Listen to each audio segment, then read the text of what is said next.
Hello, नमस्कार। मैं चेतनलाल रेगर, सह आचार्य समाजशास्त्र, राजकीय महाविद्यालय शाहपुरा, जिला भीलवाड़ा। मैं आज आपको बीए पार्ट थर्ड सोशोलॉजी के प्रथम प्रश्न पत्र के अंतर्गत इमाइल दुर्खिम द्वारा जो सामाजिक तथ्य के सिद्धांत के संदर्भ में चर्चा करेंगे। इमाइल दुर्खिम की समाजशास्त्र पद्धति के नियम एक महत्वपूर्ण पुस्तक थी जो 1895 में प्रकाशित हुई थी। जिस समय इस पुस्तक की रचना हुई उस समय समाजशास्त्र एक नए विषय के रूप में स्थापित हो रहा था। और दुर्खिम ने यह बात महसूस की थी कि समाजशास्त्र एक पृथक विज्ञान के रूप में तब तक स्थापित नहीं किया जा सकता जब तक कि इसकी एक अपनी विशिष्ट अध्ययन वस्तु और उसके अन्वेषण के लिए एक व्यवस्थित अध्ययन पद्धति विकसित नहीं होगी। इन दो उद्देश्यों की पूर्ति के लिए दुर्खिम ने इस पुस्तक की रचना की। उसने समाजशास्त्र को मनोविज्ञान और जीवशास्त्र से अलग रख करके उसे एक स्वतंत्र अस्तित्व प्रदान किया। सामूहिक चेतना एवं सामूहिक सम्मिलन से उत्पन्न एक स्वतंत्र वास्तविकता के रूप में सामाजिक तथ्यों को समाजशास्त्र की विषय वस्तु के रूप में स्थापित किया। इस सामाजिक वास्तविकता का अध्ययन मनोवैज्ञानिक और दार्शनिक पद्धति से नहीं हो सकता, बल्कि इसके लिए एक वैज्ञानिक पद्धति की आवश्यकता है। और वह वैज्ञानिक पद्धति जो है प्राकृतिक विज्ञानों की तरह ही पद्धति हो सकती है।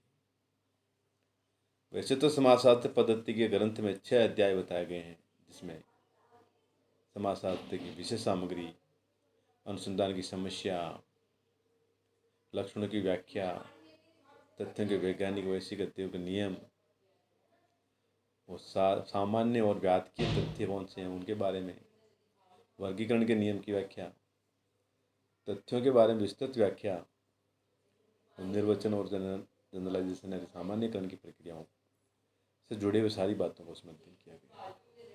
अब बात आती है कि सामाजिक तथ्य है क्या। दुर्खिम ने समाजशास्त्र के विषय वस्तु के रूप में सामाजिक तथ्यों की विवेचना की।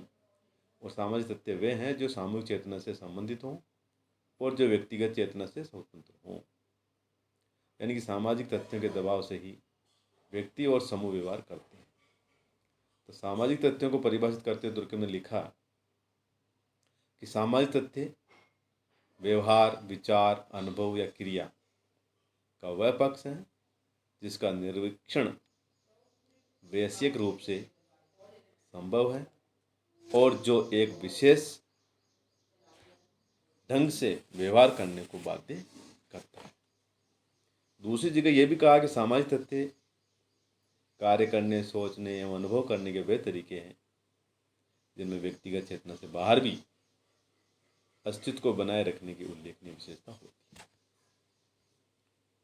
समाजशास्त्रीय पद्धति के नियम पुस्तक के प्रथम अध्याय की अंतिम पंक्ति में सामाजिक तथ्यों की विस्तृत रूप से समझाते हुए दुर्खिम ने लिखा है कि सामाजिक तथ्य क्रिया करने का एक स्थायी अथवा अस्थायी तरीका है जो व्यक्ति पर बाहरी दबाव डालने में समर्थ होता है, अथवा पुनः क्रिया करने का एक तरीका है जो किसी समाज में सामान्य रूप से पाया जाता है, किंतु साथ ही साथ जो व्यक्तिगत अभिव्यक्तियों से स्वतंत्र पृथक अस्तित्व भी रखता है।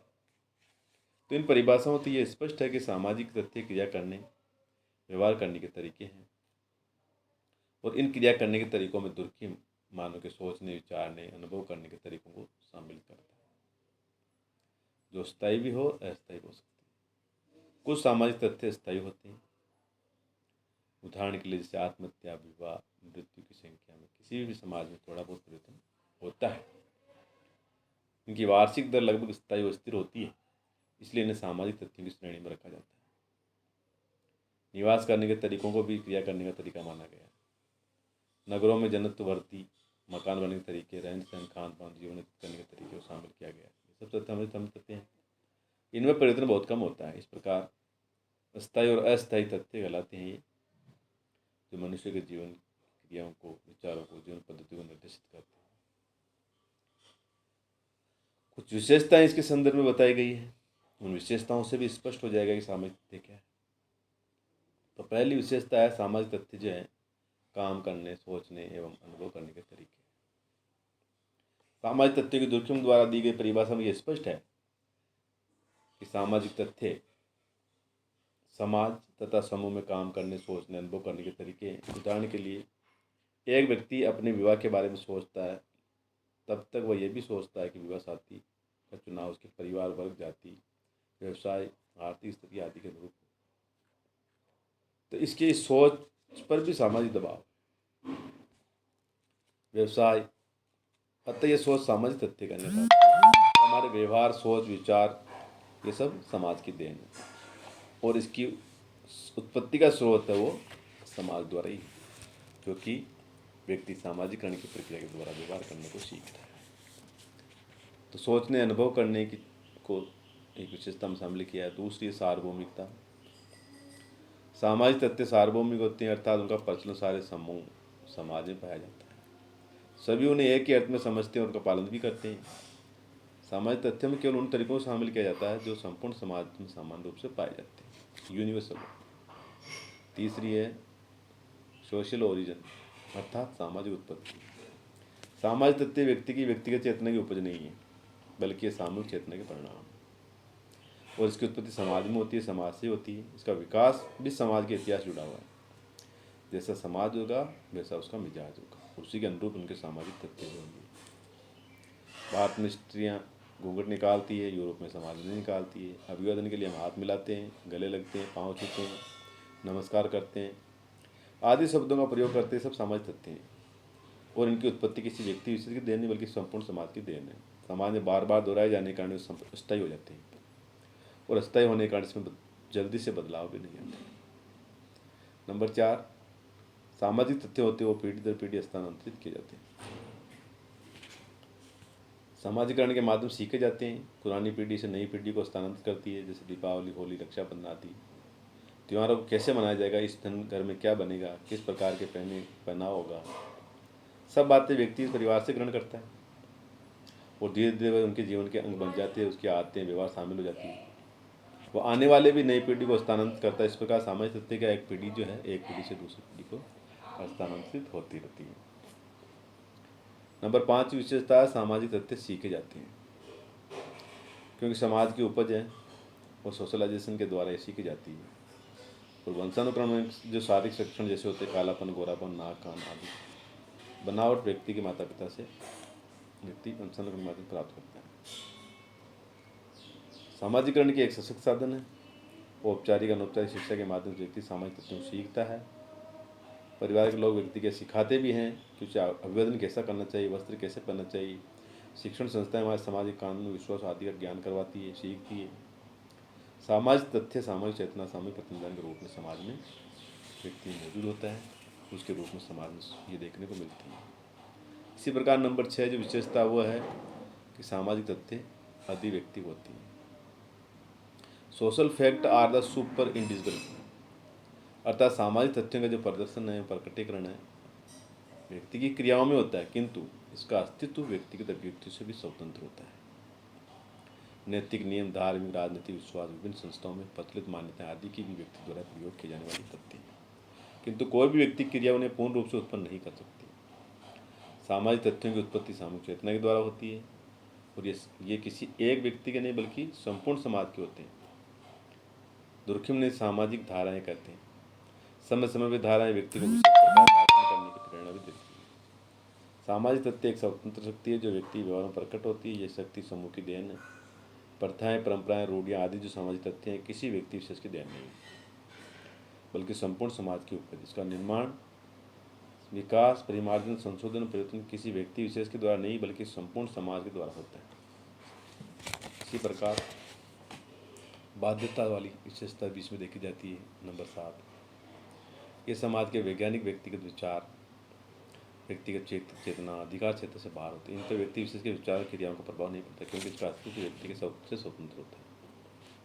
सामाजिक तथ्यों की उत्पत्ति सामूहिक चेतना से होती है, इसलिए ये व्यक्तिगत तथ्यों से पृथक और भिन्न होते हैं।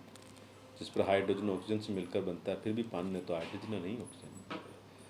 पानी इन दोनों से अपना अलग और स्वतंत्र अस्तित्व रखता है और सोशल तथ्यों का जो निर्माण भी समूह के सदस्यों के द्वारा सामूहिक और पारस्परिक अंतर्क्रिया के परिणाम स्वरूप होता है, किंतु उनका अस्तित्व व्यक्तिगत तथ्यों से स्वतंत्र होता है। जैसे मनुष्य के मन में विचारों का जन्म विभिन्न कोष्ठों की पारिवारिक पारस्परिक अंतर्क्रियाओं के कारण होता है, उसी प्रकार से विभिन्न व्यक्तियों की अंतर्क्रिया के कारण ही सामूहिक चेतना और सामूहिक विचारों का जन्म होता है।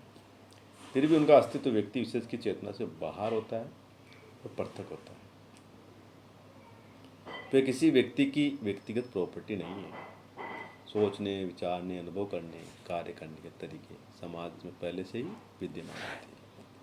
धार्मिक विचार, विश्वास, प्रथाएं, नियम, नैतिकता आदि सामूहिक चेतना की उपज होती हैं। कहने का तात्पर्य है कि व्यक्ति की शक्ति और अधिकार से परे होते हैं, इसलिए हमें इन्हें सामाजिक तथ्यों की श्रेणी में गिना जाता है। बाध्यता के बाद अंतिम है बाह्यता के बाद बाध्यता,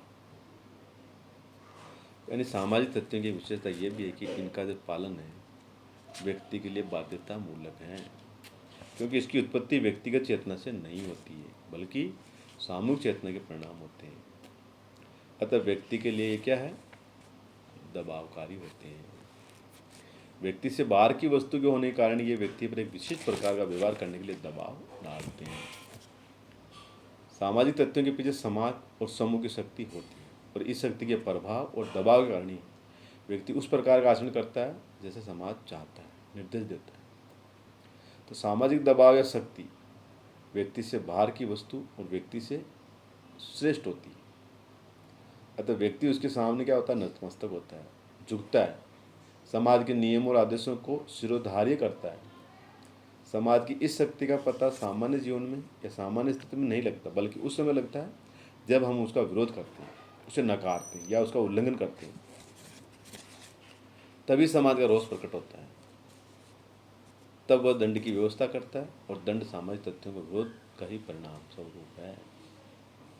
तो इस प्रकार दुर्खिम ने सामाजिक तथ्यों की बाह्यता और बाध्यता को प्रकट करने के लिए अनेक उदाहरण भी दिए हैं।